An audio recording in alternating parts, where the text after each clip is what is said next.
ทักทายสบายดีเด้อแม่พี่น้องเบิดทุกคู่ทุกคนเนาะนางกะสิมาถ่ายครอบครัวของบ่แวบเพิ่นพ่อแม่พี่น้องเพิ่นอยู่ผู้เดียวเนาะฉะนางก็มีไข่มีอันนั่นแหละชื่อเงินทางไม่ใหญ่จะดีเพิ่นนางกะสิมาอันนั้นเพราะว่ากะ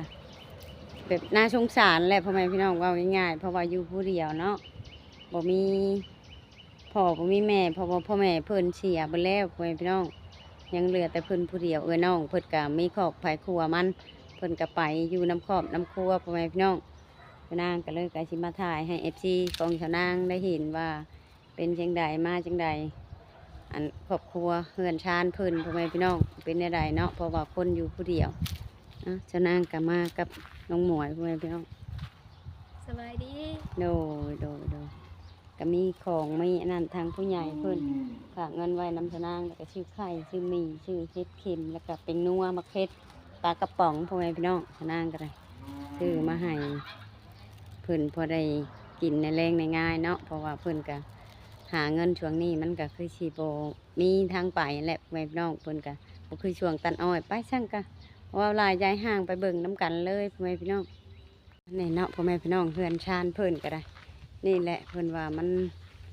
หัวมันอันนั้นชะนางก็เคยมาถ่ายเพิ่นแล้วพ่อแม่พี่น้องก็เคยมาถ่ายเพิ่นแล้วเท่านึงเนาะอันนี้ชะนางก็มาเป็นเทือที่สองพ่อแม่พี่น้องเพื่อนชานกับประมาณนี้แหละเอาอันนี้ขังไว้ทางนี้กับเบิ้งเลยคนละโคจะเป็นยังเอาช่องกระชอกช่องกระชีขังไปเป็นชีเลยทางนี้ก็ได้พอได้ขังไว้แต่ตัวนี้มันหัวเนี่ยเพิ่นเบาให้ชะนางพังเพราะว่าชะนางมาเทือที่สองเนาะชะนางเคยมาแล้วพ่อแม่พี่น้องนี่ชะนางก็มาอีกรอบสองนี่ก็ได้คังได้อัดแบบที่เบิ่งปีฉางมันก็ช่วงสี่มันก็ผุพังหมดเลยเพราะมันหลายปีแล้วพ่อแม่พี่น้องอันนี้ก็ได้แต่รุ่นพ่อรุ่นแม่เพิ่นคนแรกเพราะว่าอันนี้เพิ่นก็อยู่ผู้เดียวใจคือเห็นเกิบอยู่มีคนอยู่บ้าหันอยู่ได้พ่อแม่พี่น้องบ่ได้ไปหายังบ่ซ้ำมื้อนี้นี่เพื่อนเออ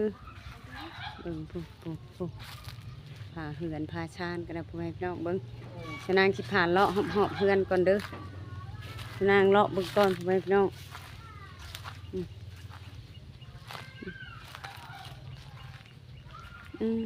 มันก็เพก็พังหมดเลยแต่ทางนี้ยังไข่อยู่นี่ทางหัวมันนอน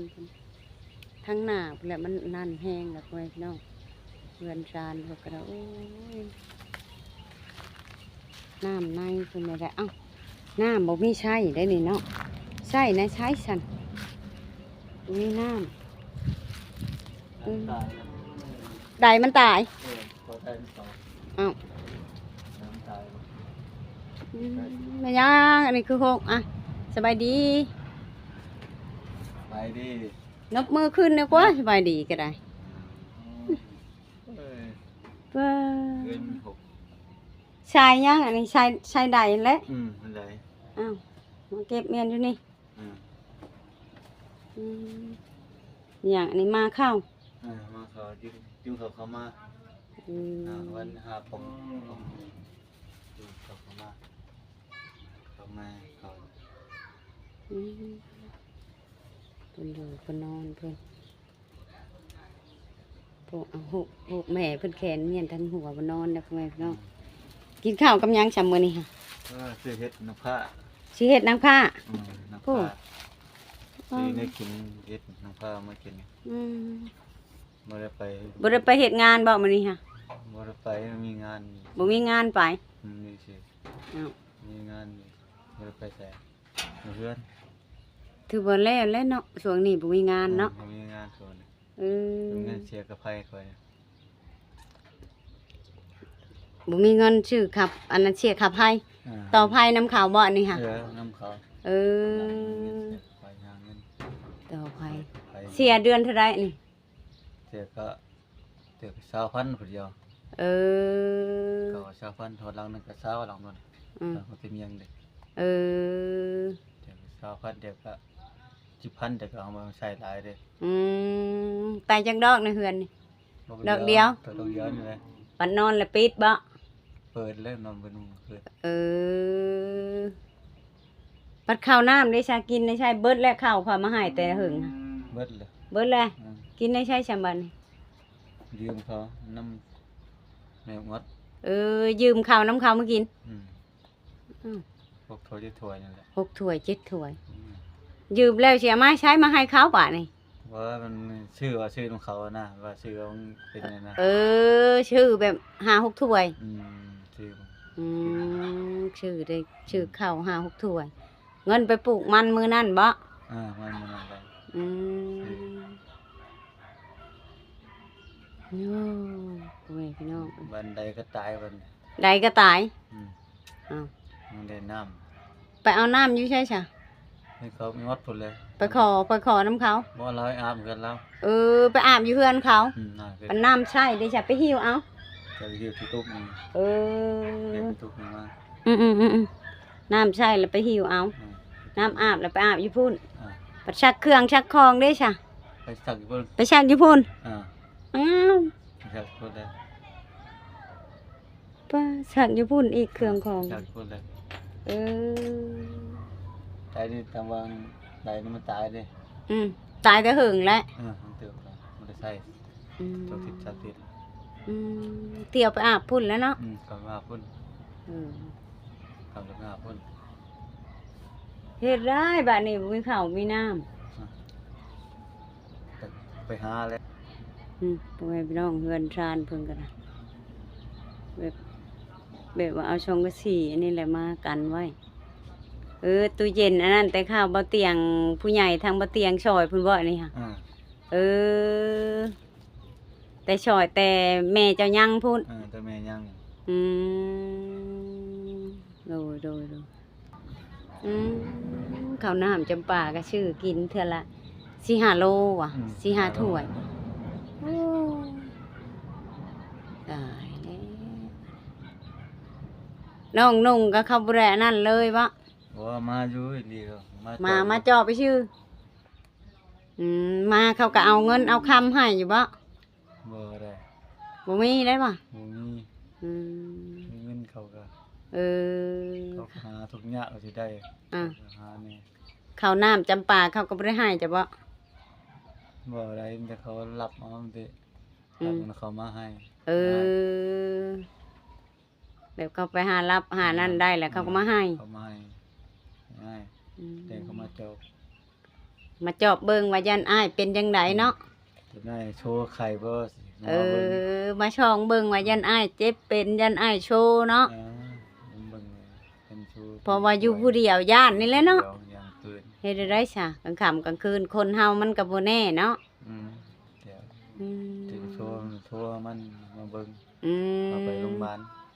โชว์พาน้องไป สิเอาเงินไม่ใช่ไปสมมุติว่าไปโรงพยาบาล ยืมเลยโอ้ย ถือว่าชุดๆคือกันพ่อแม่พี่น้องครอบครัวนี่ก็ได้จำว่าครอบครัวแล้วเนาะเพราะว่าเราก็อยู่ผู้เดียวนั่นแหละน้องนงก็คือเราว่าแหละ เดียว น้องนงเขาก็ครอบครัวเขาก็บ่มีก็คือเราว่านั่นแหละก็จะสิเฮ็ดอะไรน้องก็คันสิให้ก็บ่มีคือกัน เขาบ่มีเขาไปหาเขาก็หากัน ก็ให้บ่ได้เนาะเขาก็หาเช้ากินค่ำคือกันกับเฮา เขาก็หาคือกันเขาบ่มีกัน อืม ลูกคนหลายมัน อืม เราขับเฮาอยู่พอดีหากินเอง หาอยู่ผู้เดียวมีหยังก็กินไปเนาะ ถ้าเดียวกินไปจะกิน อืม พอนอนรับพอหาเงิน บ่มีบ่บ่นไปเฮ็ดไร่เฮ็ดนานํข้าวปีนี้ นี่แหละบ่สิไปซื่อ สิไปอยู่บ่มีแล้ว มี ดีแล้วค่ะมีบนเฮ็ดไร่เฮ็ดนาไปเฮ็ดน้ำข้าวเขาสิให้เท่าไหร่เขาเว้าแล้ว ท่านเว้า ยังบ่ทันได้เว้ากัน ไปวันก็ เ ใส่สวยก็เขาให้เขา เขาให้ไถนาช่อย เขาให้เท่าไหร่ก็กินเฮ็ดได้ซะ คิดนะฝากผู้เดียว ใครอยู่ดอกตัวเป็นคนรู้ ฝากผู้เดียว ฝากผู้เดียวก็ให้ไปไถให้ไถนาให้เขา อืม เฮ็ดนานํเขาพอได้กินนี่แหละเฮาก็เฮ็ดได้ซะ บ่มีอยู่ผู้เดียวหากินเอง แต่ยังบ่ฮู้ว่าเพิ่นสิให้เท่าไหร่เนาะ อืม ดีแล้วลุงเอ้ยไปหาเงินหาคำไปหาอันนั้นนํเขาไปเฮ็ดนั่นนํเขา อืม เพราะว่าเฮาก็พอได้เข้ามากินนี่แหละคันเฮาชื่อก็ไปชื่อแหละ จะว่าชื่อเทื่อละถ้วยช่องถ้วยมันก็ได้กินเท่าไรกินมื้อหนึงช่องมื้อก็เบิดแล้วปัด หากิน เวียกงานมันบ่มีอันเฮ็ดหั่นนะ บ่มีส่งมี จะเข้าสิเฮ็ดพี่ช่างมึงพวกก็มีไข่ทางผู้ใหญ่เพิ่นเอาให้เลยพี่น้องนี่ไข่ทางผู้ใหญ่เพิ่นเอาให้อ่ะนบมือเอาแล้วก็ให้ FC เพิ่นเบิ่งแหน่โดยนี่มีหมี่มีไข่มีอันนั้นมีปลากระป๋องแน่มีมะเขือแป้งนัวซื้อให้ครบ คนนั่ง แล้วนี่ไว้พี่น้องชนะกามีได้ชื่อนมมาให้แล้วแล้วก็ปลากระป๋องแล้วก็มีเห็ดเข็มมีเป็นนัวมีมาม่ามีมะเขือแล้วก็มีไข่ชื่อมาให้ทางลุงแวบแล้วไว้พี่น้องชนะกันเนาะก็คือว่าเล่ากับครอบครัวเล่ากับแบบชุดๆแหละไว้พี่น้องอันนี้ก็ได้นั่งกันแบบโอ้แบบกระชงสารเล่านี่แหละ แบบสงสารเราแห้งเนาะฉะนั้นก็เลยมีเงินทางผู้ใหญ่เพิ่นอันให้อันนะให้ชื่อไข่ชื่ออันนี้มาให้แบบว่าให้ชะนางไปให้คนแบบผู้ทุกข์ผู้ยากนั่นแหละแม่นไผแบบทุกข์ยากชะนางก็เลยคิดเห็นทางเว็บเราเพราะว่าเราแบบชุดๆเลยแหละพ่อแม่พี่น้องอยู่ผู้เดียวเพื่อนนี่ก็หัวแล้วว่าเพราะว่าชะนางเคยมาถ่ายแล้วคลิปหนึง รุ่นก่อนค่ะเพราะว่ามันหัวทางนอกแล้วว่าทางในทางบนนอนแหละบ่ได้หัวแต่ทางนี้มันสิเปียกเบิดมันก็อยู่บ่ได้ มันหัวน้ำมันก็สิไหลไปหาบนนอนคือเก่าแม่พี่น้องชะนางกันเนาะก็จึงแน่สิเว้าอ่ะโดยให้เสียค่าไฟเด้อว่าบ่มีเงินเสียค่าไฟมันเหลือจากอันชื่อนี่แหละ แล้วก็เลยสิให้เจ้าอวยพรให้เพิ่น อืม เพราะว่าเงินตัวชื่อนี่เป็นเงินแม่ดำมา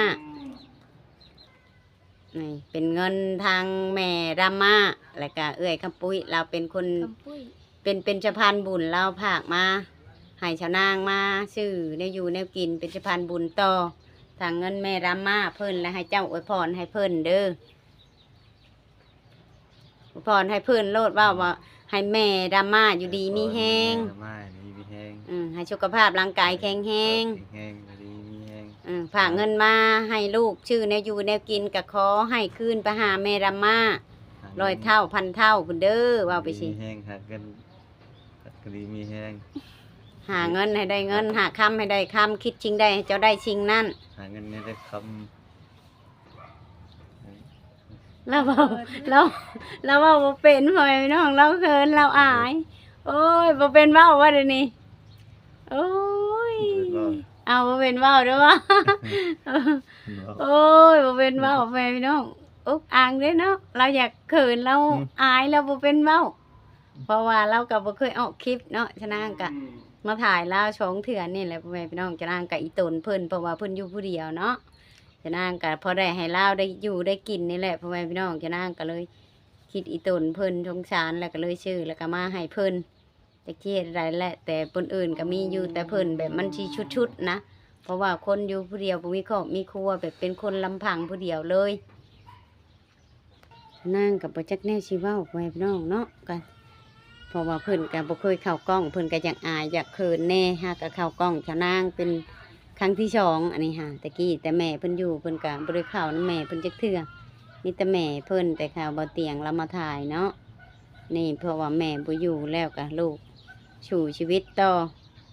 ก็คือถามเล่าแหละน้องเขาก็อยู่แต่เขาเราก็อยู่ผู้เดียวไปสิแหละ ลูกหลานเขากับบ่ได้มานอนนำบ่ นอนบนมาใกล้ บ่ได้มาใกล้เลยอยู่ผู้เดียวเลย อยู่คนเดียว เนี่ยได้ก็ชูๆไปนั่นแหละลุงแบบเฮ็ดได้ซะโดยอยู่ดีมีแฮงเด้อ แห้ง โดยพี่น้องชนะก็ได้มาถ่ายอันลุงแวบลาวลูกอันยายเก่งตะกี้ดีบ่าวเตียงเคยมาถ่ายแล้วพ่อแม่พี่น้องเพราะว่าเราอยู่ผู้เดียวเนาะเฮือนกับเฮือนหลังน้อยนี่แหละเพราะว่าอยู่ทางข้างนี่กะมันเป็นเฮือนอ้ายเราก็ขายแล้ว เพราะว่าเป็นเฮือนน้องสาวก็ขายแล้วก็ยังแต่เราอยู่กับตูบน้อยๆนี่แหละผู้เดียวลาวพ่อแม่พี่น้องชนะก็แบบสงสารเพิ่นเนาะก็จะเฮ็ดได้แหละก็เลยชื่ออันนั่นอันนี้มาให้เพิ่นเป็นนัวเป็นมะเขือแล้วก็มีไข่พ่อแม่พี่น้องชะนางกันเลยชะนางก็เอาฉันกันเนาะก็ ขอขอบมกขอบใจทางเอื้อยแล้วก็ทางแม่รำมาเด้อที่ฝากเงินให้ลูกให้เต้าได้เป็นสะพานบุญในมื้อนี้ก็ขอให้เจ้าอยู่ดีมีแห้งสุขภาพร่างกายแข็งแรงคิดสิ่งใดก็ขอให้ได้สิ่งนั้นปรารถนาสิ่งใดก็ขอให้ได้สิ่งนั้นเด้อแม่เด้อนอนรับให้เจ้าได้เงินหมื่นนอนตื่นให้เจ้าได้เงินแสนไปทางใดก็ให้ตกคุมเงินคุมคำเด้อแม่เด้อให้สุขภาพร่างกายแข็งแรงพร้อมด้วยกับเอื้อย แต่นี่ต่อไปก็ให้เดินทางให้ตลอดปลอดภัยเด้อสุขภาพแข็งแรงขอหาอายุหมันคนยืนปันยืนชาถูเด้อพร้อมด้วยกับแม่ดำมาแล้วก็กับเอื้อยที่ฝากเงินมาให้ลูกให้เต้าได้เป็นสะพานบุญให้น้องให้นุ่งได้เป็นสะพานบุญในมื้อนี้การชะนางก็ขอขอบมกขอบใจหลายๆเนาะก็เพิ่นก็บ่เป็นอวยพรบ่ได้เพิ่นก็ยังอายเพิ่นอยากเขินทางคลิปพ่อแม่พี่น้อง เพิ่นยังอายเพราะว่าเพิ่นกับบ่เคยเข้ากล้องจักเทื่อเพิ่นหากกับเข้าเป็นเดือนที่สองชะนางมาถ่ายเพิ่นเนาะตอนนั้นชะนางก็เอาข้าวมาให้แล้วนี่ก็แล้วว่าซื้อข้าวประมาณ3-4ถ้วยนี่แหละเพราะว่าคนกับแบบการเล่ากับบ่ค่อยอันนั้นปานใดพ่อแม่พี่น้องแบบเราเป็นคนบ่ค่อยเต็มปานใดนั่นแหละว่าง่ายๆแบบข้าวชื่อเป็นโล2โลนี่แหละแต่เราว่า2-3ถ้วยเราก็บ่เป็นเว้าแหละพ่อแม่พี่น้องเอ้า ฉันสำหรับคลิปนี้ชะนางกะสิจบไว้ชำนี้กะท่าติดตามอีกคลิปหน้าพ่อแม่พี่น้องไปทางใดสมาทางใดชะนางกะสิทายให้ FC ได้เบิ่งอีกคือเก่าเนาะกะจะพาเบื่อชะนางเด้อพ่อแม่พี่น้องก็พากกดติดตามชะนางกดไลค์กดแชร์ให้ชะนางกันไผอยากซอยลาวแบบเรื่องช่องกระสอกช่องกระสีมุงเฮือนให้ลาวกะติดต่อมาหาชะนางได้เด้อพ่อแม่พี่น้องชะนางสิเอาเบอร์โทรขึ้นแล้วก็เอาเฟซบุ๊กขึ้นมาพ่อแม่พี่น้องชะนางสิเอาชื่อเฟซชะนางขึ้นกับเบอร์โทรพร้อมกับแบบว่าผู้ใหญ่ทางใดทางเอฟซีของชะนางทางผู้ใหญ่ใจดีเนาะบอกว่าอยู่ในหรืออยู่ต่างประเทศแบบว่าสนใจอยากช่วยทางอ้ายเพิ่นการติดต่อหาชะนางได้พ่อแม่พี่น้อง